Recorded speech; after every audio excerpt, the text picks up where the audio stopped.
Good morning students. कक्षा 8 में हमारी प्रश्नावली चल रही थी वर्ग और वर्गमूल। वर्ग और वर्गमूल में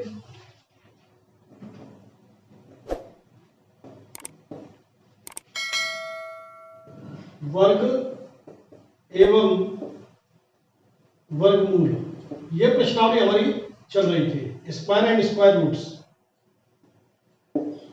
तो प्रश्नावली 6.3 चल रही थी हमारी।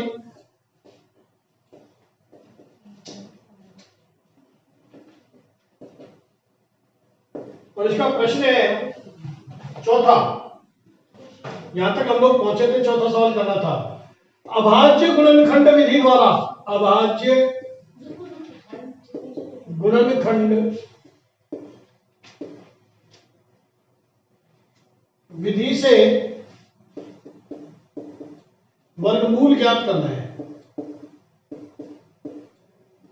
यह हमें ज्ञात करना है।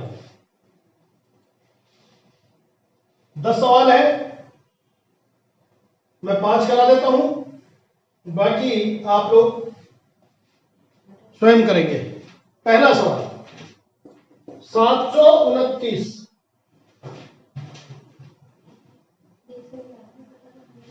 9 और 2 11, 11 और 7 18, 18 में 3 का भाग जाता है, इसलिए इसमें भी 3 का भाग जाएगा।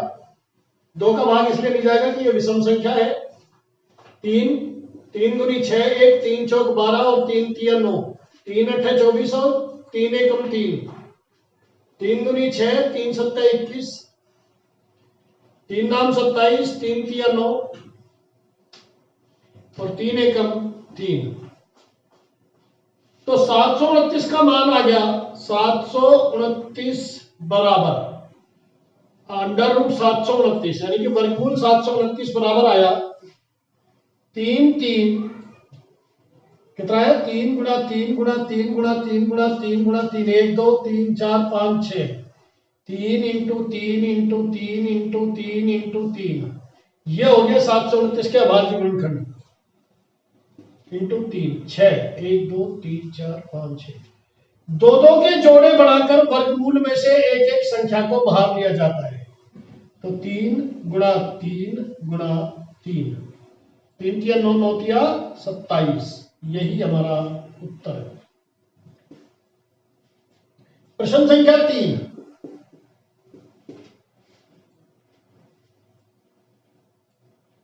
₹1764 1764, चूंकि यह सम संख्या है इसलिए 2 से विभाजित होगी। 2 अट्ठे 16, 2 अट्ठे 16 और 2 दूनी 4, 2 चौक 8, 2 चौक 8, 2 एकम 2। अब यह विषम संख्या आ गई, 2 से विभाजित नहीं होगी, यह 3 से विभाजित होगी क्योंकि अंकों का योग 3 है। 4 4 8 और 1 9, तो जो अंकों का योग, जिस संख्या के अंकों का योग 3 से विभाजित हो, वो संख्या भी 3 से विभाजित होगी। तो 3 एकम 3, 1 3 चौक 12, 2 3 सत्ते 21, 3 चौक 12, 3 नाम 27, 7 7 49 और 7 एकम 7। तो 1764 बराबर ऐसा भी लिख सकते हैं आप 2 गुणा 2 गुणा 3 गुणा 3 गुणा 7 गुणा 7। इसलिए अंडर रूट 1764, सवाल हल करने का तरीका यह भी है। तो पेयर में से एक एक संख्या बाहर दिया हो, तो 2 गुणा 3 गुणा 7, यानी कि 7 या 21, 21 दूनी 42, उत्तर। सवाल नंबर 5वां 7744 7744, चूंकि सम संख्या है 2 का भाग अवश्य जाएगा। 2 तिया 6 1, 2 अट्ठे 16 1, 2 सत्ते 14, 2 दूनी 4, फिर 2 का जाएगा। 2 एकम 2 1, 2 नाम 18, 2 तिया 6 और 2 छिक 12, फिर 2 का जाएगा। 2 नाम 18 1, 2 छिक 12, 2 छिक 12, 2 अट्ठे 16, सॉरी 2 नाम 18, 2 छिक 12, 1 बचा 2 अट्ठे 16, फिर 2 का जाएगा। 2 चौक 8 1, 2 अट्ठे 16, 2 चौक 8, फिर 2 का जाएगा। 2 दूनी 4, 2 चौक 8, 2 दूनी 4, फिर 2 का जाएगा। 2 एकम 2, 2 दूनी 4, 2 एकम 2। अब जाएगा, देखो 2 का नहीं जाएगा, 2 और 1 3 और 1 4, 4 में 3 का भाग नहीं जाता इसलिए 3 का भी नहीं जाएगा। 2 का नहीं जा रहा इसलिए 2, 4, 6, 8, 10 का भाग नहीं जाएगा। 5 का भाग इसलिए नहीं जाएगा कि इकाई का अंक ना तो 5 है ना 0 है। ठीक है। और 7 का ट्राई करेंगे, 7 का भी नहीं जा रहा है तो अब सीधा हम देखेंगे 11 का। 11, 11, 121। तो अब देखिए क्या आया,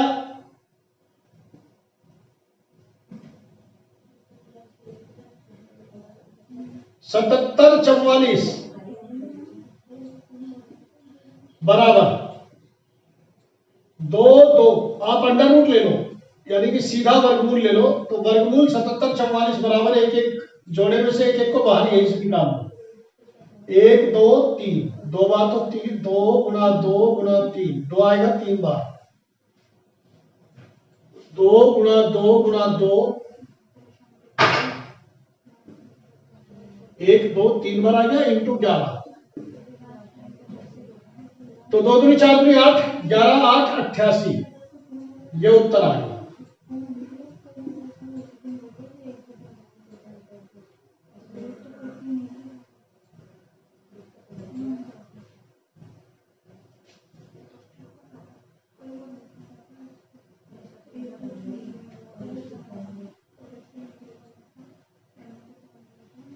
ठीक। अगला प्रश्न 7वां, 5, 9, 2, 9, 5, 9, 2, 9 विषम संख्या है इसलिए 2 का भाग नहीं जाएगा। 9, 2, 11, 9, 20, 5, 25, 25 में 3 का नहीं जाता इसलिए 3 का भी नहीं जाएगा। इकाई का अंक 9 है इसलिए 5 का भी नहीं जाएगा। 5 के लिए इकाई का अंक 5 होना चाहिए, 0 होना चाहिए। 7, 8, 56, 3, 7, 4, 28, 4, 7, 7, 49, 7 का भाग जाएगा। 7, 8, 56, 3 बचा,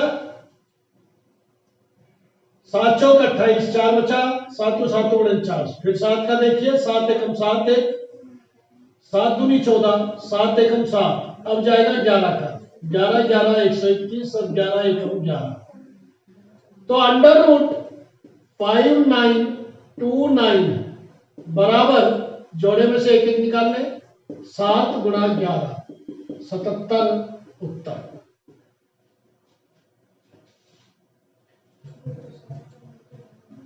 नवा सवाल,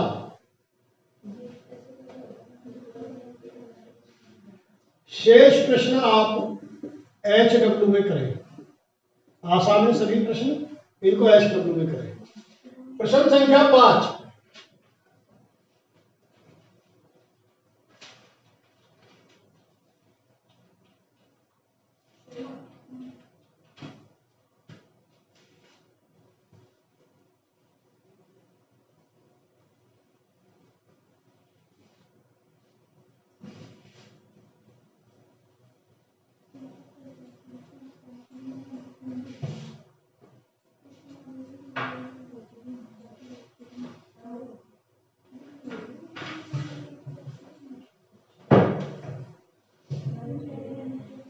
पांचवा प्रश्न इस प्रकार से दिया हुआ है कि निम्नलिखित संख्याओं में प्रत्येक के लिए वह छोटी से छोटी संपूर्ण संख्या ज्ञात करो जिसको गुणा करने पर यह संख्या पूर्ण वर्ग बन जाए।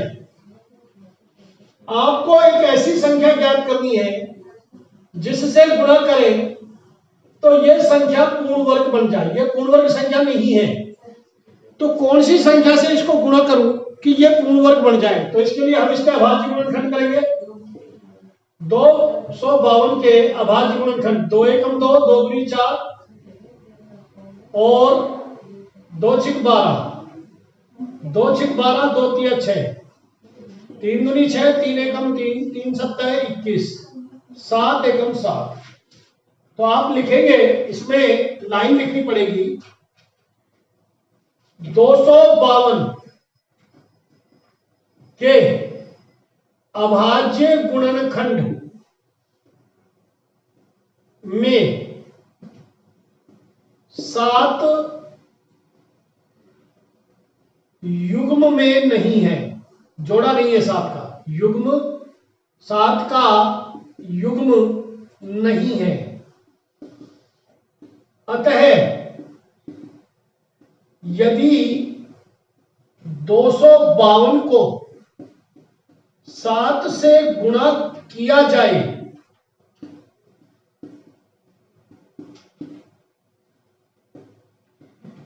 तो यह एक पूर्ण वर्ग संख्या बन जाएगी।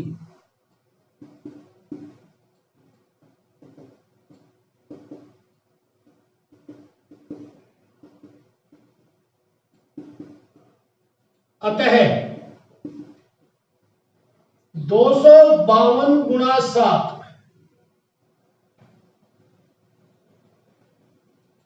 किसका पूर्ण वर्ग होगी? बराबर 2 गुणा 3 गुणा 7 का पूर्ण वर्ग बन जाएगी। तो 7 दूनी 14, 7 पंजे 35 और 1 36, 7 दूनी 14, 1764 का वर्गमूल तो होगा 7 की 42,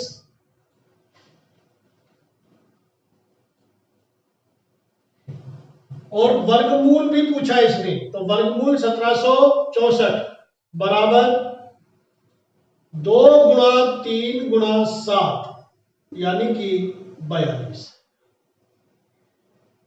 ऐसे ही और सवाल देखिए। तीसरा देखिए,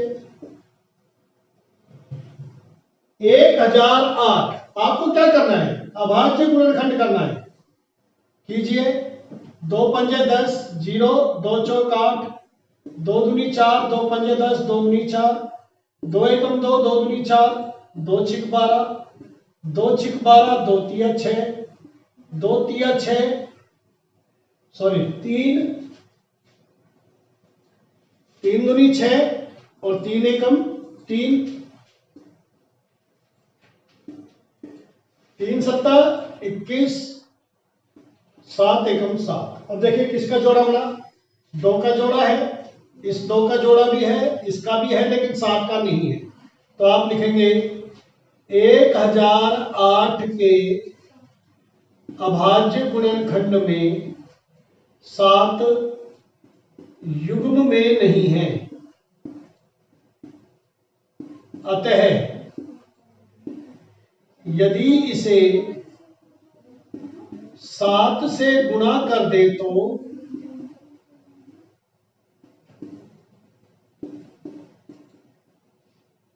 1000 गुणा 8,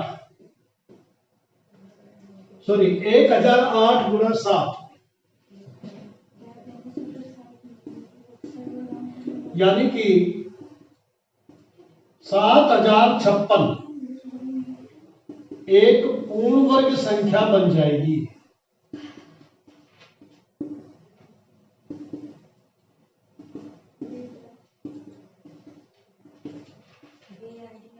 अतः 7056 का वर्गमूल क्या होगा? 2 गुणा 2 गुणा 3 गुणा 7, क्योंकि अब हमने 7 से गुणा कर दिया तो हमारे पास 7 का युग्म आ गया। 7 के 21 दूनी 42, 42 दूनी 84। उत्तर।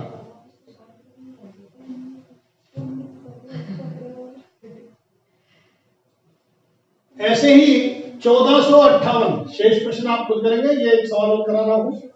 1458,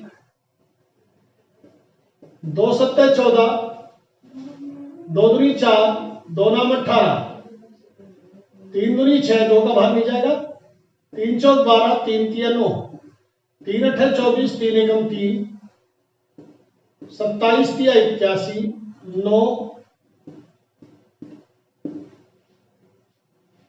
जोड़े देखिए, 3 का जोड़ा है, ये 3 का जोड़ा है, ये 3 का जोड़ा है, 2 का जोड़ा नहीं है। तो इसी तरह से आप लैंग्वेज लिखेंगे।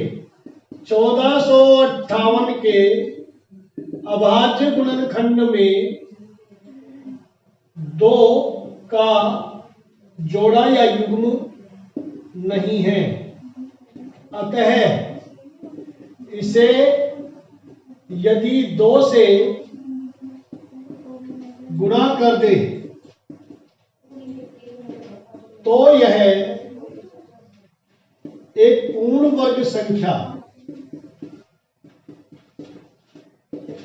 कौन सी, 1458 गुणा 2,